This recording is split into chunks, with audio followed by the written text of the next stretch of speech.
you happy. I don't even want you to stop. If it makes you happy. Yes. I'm with you. You were doing some Sheryl Crow right there. Yes. Yes. I like it. Quentin, welcome. Thank you. Thanks for being here. Always a pleasure. This is the new Gibson Sheryl Crow model. Hey, Paul here, Music Villa in downtown Bozeman, Montana, where this guitar is made, right here in Bozeman. Mm-hmm. Sheryl Crow model, I think they're making 500 of these. Mm-hmm. Each one is signed in the label. It's called the Country Western. I'm going to take the look. Yep. Where is it? You see it? Oh, there it is. Country Western That's cool. Supreme. Yes. Okay, so this guitar, I mean, it's modeled exactly after her 60s Country Western. This is a guitar that Gibson made, called the Country Western, because it's a little bit country and It's got both kinds a of little music. bit of Western. It's got both kinds of music. It does. Country and Western. You can do both on this.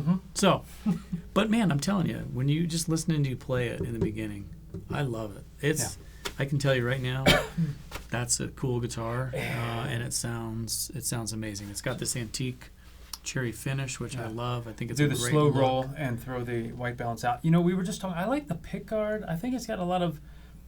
This is a nice mix of subtle aesthetic, like it's like a moulet haircut. You know, where you're trying to mix the best of both business up front, party in the back. Yeah, you know, this is like a.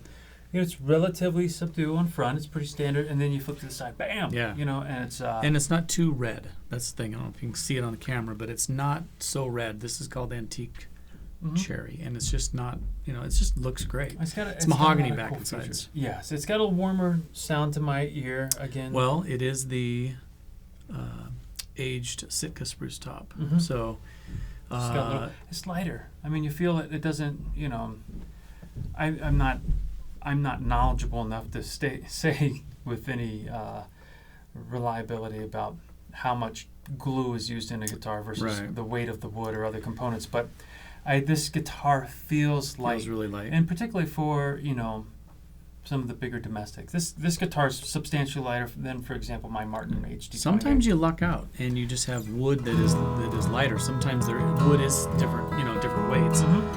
Finished makes a big deal. This is a full gloss, but remember those ones we had? They're, you know, it's a lighter finish, and their finish weighs a lot. Right. So those satin finish guitars are pretty light. This guitar feels light, and I think we've seen, at least in my opinion, that when you have a lighter guitar, you pick it up, chances are that it's going to be more responsive when you're strumming it. You can get more volume out of a guitar that's not, I don't know, maybe there is something weighed about down a by light guitar. moving a lot of mass. The wood can vibrate. Yeah. This also has the Trance Acoustic Amulet M pickup in it. Yeah, I don't know what any of that means. So, well, you know, they've done it on a few things. You know, there's I know it's something that she uses live. Jackson Browne. It's a very popular pickup. It's kind of like the similar to how the K&K goes in the guitar. It sticks to the bridge plate on the inside, but in the back there's actually a preamp in there. Okay. So it's a good sounding pickup. Gotcha. And that's I think that's always been the challenge with a good sounding pickup. I'd like to plug it in sometime, maybe hear it. But maybe we will. Okay. Well, maybe we will. Maybe next time. Maybe right after this. Okay. Well, we'll see. Okay. You got to go, I bet. I got it. I do. But I do too. You know, I think the thing with pickups that it's like you're always balancing between volume, getting an appropriate volume, and getting an acoustic sound, right? Because to get volume, sometimes you end up sounding like a Telecaster, like a solid body. It's just very sterile. It doesn't have the warmth and presence of an acoustic guitar. So, but then you try and balance it with the mic, and then it's feedback, and you don't get volume because you got to keep it down.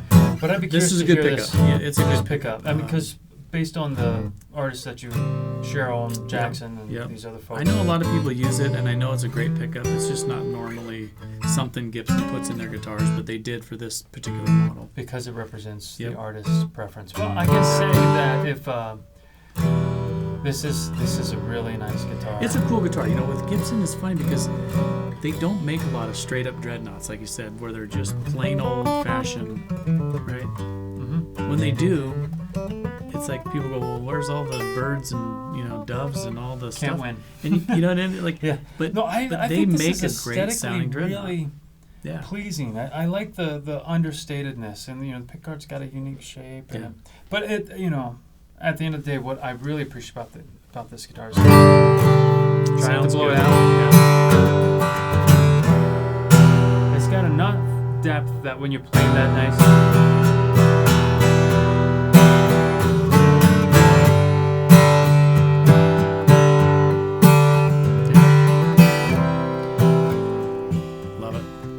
I hear like thousands of songs right there, like, you know, from like that tone.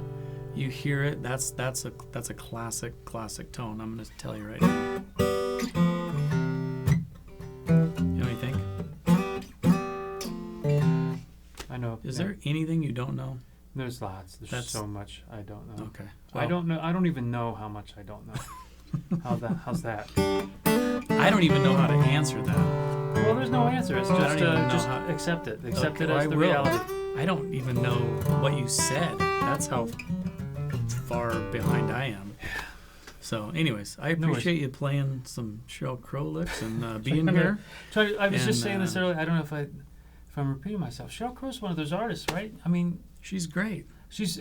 But you don't. It's not like. I think she's an artist that, for folks who consider themselves, you know, like musicians or aficionados of different genres, they can be taken for granted, right? Because it's not as guitar players or whatever. You know, there's not a lot of shreddy guitar. There's not a lot of fancy stuff going on there. But we were just thinking about Sheryl Crow songs, and then it's been a couple minutes. I can pull out a couple just from memory, right? Not because I'm a library of music, but because the songs are. What's the word? They're lifetime. They're like they're out there. They've been there. Archetypal guitar, acoustic, folky rock song, crossover songs from the 90s, maybe early 2000s. Totally. And they're just part of cool about her. They're part of my songbook in my head. Yeah, but she's not only just has great songs and she plays great guitar.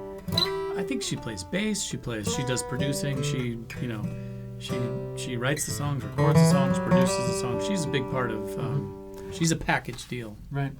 And I tell you, I'm gonna go home and listen to some Sheryl Crow. I'm going to too. All right, cool. Thanks. All right, Quentin, appreciate it. We will keep moving on here. And sounds good. Thanks everybody for watching.